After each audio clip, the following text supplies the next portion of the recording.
Disclaimer. The video serves informational and entertainment purpose only. The content is considered speculative and should not be treated as confirmed fact. We encourage you to conduct your research and form your conclusion. What's in a name? Everything. When that name determines your future, your passport, and your place in the royal family. In 2021, it was a birth certificate. In 2025, it's a passport. And this time, the stakes are even higher. Prince Harry and Meghan Markle are reportedly fighting to secure British passports for their 2 children, Archie and Lilibet. Seems simple, right? But nothing's simple when your last name is Mountbatten Windsor. Because in this case, the controversy isn't about travel, it's about titles and the legal right to use them. Reports suggest British officials hesitated. Why? Because on the official request, the children were listed as Prince and Princess. And not just that, the term His/Her Royal Highness, the HRH style, was included. The same titles that were supposed to be inoperative. The same styles Harry and Meghan agreed not to use after stepping down as senior royals. But here's the twist. The children still legally hold the HRH. They inherited it. By birthright, by blood. Yet, Meghan and Harry publicly promised to avoid using it. So now British authorities are caught in the middle. Do they process the application with HRH or reject it? As a contradiction, this isn't about ink and stamps anymore. It's about loyalty, integrity, hypocrisy. Critics say the couple can't have it both ways, rebuke the monarchy, and still benefit from its privileges. Supporters argue, the kids didn't choose this. They were born into it. Why should they pay the price for their parents' choices? And in the background, the palace watches, quiet, calculated, because allowing Prince Archie and Princess Lilibet to receive royal-endorsed passports, that sets a precedent. It says something. But rejecting them, that starts a new war. A war over identity, borders, belonging, all because 2 children were born with a title the world can't seem to agree on. So now the question remains, do the names printed on a passport define your place in a country or in a family? And in 2025, do royal titles open doors or just open wounds? A royal quiet controversy, erupting over documents, titles, and legacy. Meghan tried to remove Harry's name. The birth of Princess Lilibet just became a cultural flashpoint. Imagine, the birth of a baby princess, but the headlines that followed weren't about celebration. They were about signatures, titles, identity, who's allowed to be who. In the eyes of the law, meet Lilibet Diana, born on June 4, 2021, in Santa Barbara Cottage Hospital at 11:40 a.m. Pacific Time. To the world, it's a royal baby, a future princess. But behind the scenes, a storm brewed around a sheet of paper, one revealing that Meghan Markle chose a different name, one that omitted her own royal titles while keeping Harry's. No, Her Royal Highness, just Rachel Meghan Markle. Yet, Harry remained the Duke, complete with HRH legally intact. Fans noticed. Critics buzzed, what message does omission send? But Meghan's team responded swiftly. This wasn't her decision. It was dictated by protocol. The palace mandated it. A subtle document, sparking loud questions. Did this signal independence, rebellion, or compliance? Fast forward to June 2025, and this moment is igniting fresh debates. Because as Harry and Meghan seek to secure British passports for Archie and Lilibet, rumblings emerge that officials hesitated over the use of HRH. Legal battles, title disputes, surname identity crises. What began as a birth certificate became a flashpoint for a family redefining royalty and suspicion about manipulation from every side. This isn't just paperwork, it's legacy, identity, who gets recognized and who stays hidden. And the question echoes, are royal birth certificates really just bureaucratic forms? Or are they battlegrounds for control and power? One piece of paper, one name, and suddenly, the entire weight of a monarchy comes crashing down onto a child's identity. A name isn't just a name. Not when you're royal. Not when your surname carries centuries of protocol, PR, and politics. For Archie and Lilibet, every document, every line typed on a form is more than legal. It's symbolic. Their names don't just tell us who they are. They reveal who gets to define them. When Meghan Markle left the monarchy, she left behind more than tiaras and titles. She left behind control. But the truth? The royal family never really lets go. So now, every time her child's name appears on a document, birth certificate, passport, legal record, it becomes a battlefield. In 2021, Meghan listed herself as Rachel Meghan Markle. No Her Royal Highness, no Duchess. Some said that was her decision, to step away from the royal structure. Others claimed the palace forced her hand. So what does that make Harry's name still marked with His Royal Highness? Still branded Duke of Sussex? Was it an oversight or a choice? And why does it matter so much? Because in the House of Windsor, PAPER holds POWER. A title on a passport means access to security, to succession, to protocol.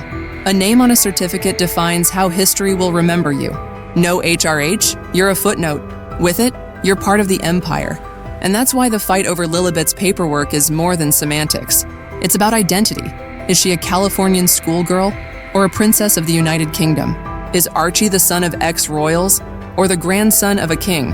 Every legal form, every official document, it's a declaration, not just of facts, but of allegiance. And the royal brand, it protects itself, because the monarchy isn't just a family, it's a global institution, and it cannot afford confusion.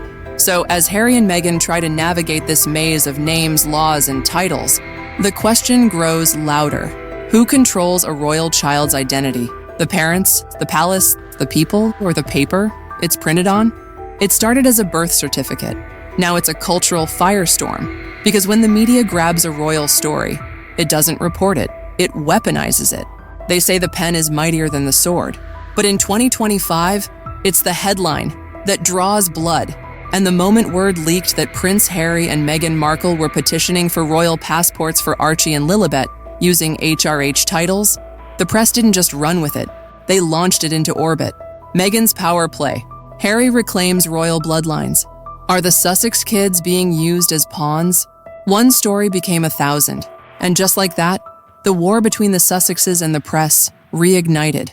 You see, for years now, Harry and Meghan have lived in the eye of the storm, adored by some, vilified by others.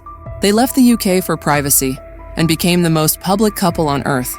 And every time they try to protect their children, every time they assert a right, a title, a decision, the press twists the narrative. This is hypocrisy. They hate the monarchy, but love the benefits. They want out, but never really left. But the truth doesn't sell. What sells is division. What fuels algorithms and comment sections isn't clarity, it's chaos. So now, every legal step the couple takes is treated like a strategy. Every application, a betrayal, every form, a manipulation. And once again, the kids are caught in the middle.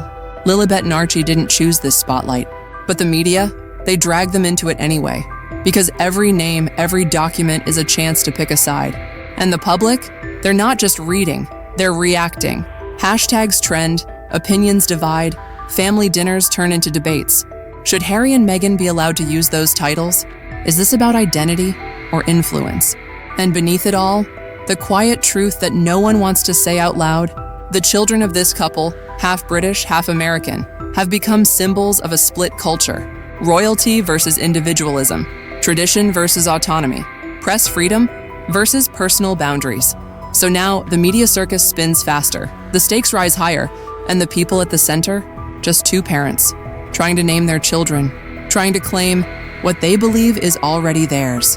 The forms are signed, the names are printed, but the real question isn't what's legal, it's what's lasting. At the center of this swirling controversy, behind the politics, the press, the royal traditions, there's something even more powerful, a child's name, and in that name, a battle for meaning. For years now, Prince Harry and Meghan Markle have tried to forge a new path, a life outside the palace, outside the control, outside the noise. But the past doesn't let go that easily, especially not when it's sewn into the crest of a crown. They didn't just walk away from the royal family. They walked away from the system, the protocol, the power. And yet, here they are, filing forms, using royal styles, fighting for recognition within the very institution they left behind. To some, that's hypocrisy. To others, it's their right. Because whether you believe they're rebels or victims, opportunists or survivors, one truth remains. Their children are inheritors of a legacy they didn't ask for. And that legacy is complicated, because titles aren't just ceremonial. They open doors, they shape perception, They anchor identity in law, in culture, in history. So when the question becomes, should Archie and Lilibet have royal passports? It's not just administrative. It's emotional. It's symbolic. It's strategic. The final verdict? It may not come from a judge or a monarch or even a press release. It may come years from now, when Archie and Lilibet decide for themselves who they are, whether they choose to carry the weight of royal history or set it down. Because in the end, this isn't just a story about two kids. It's a story about identity in a world that wants to define you before you even learn to speak. It's about control in a family built on tradition, rules, and public perception. It's about the future of the monarchy, not as a fairy tale, but as a brand fighting to stay relevant in an era of truth, tension, and transformation. And most of all, it's about a name, just a name, and all the power it carries. And that's the tea for today, my little gossip gremlins.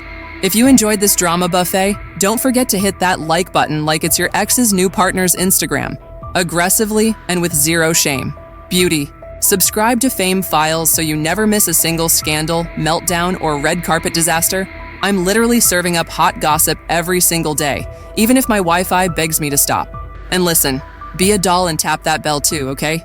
Because your girl Macy's got bills to pay, celeb egos to roast, and a grocery cart full of overpriced almond milk that won't buy itself. Shopping cart money.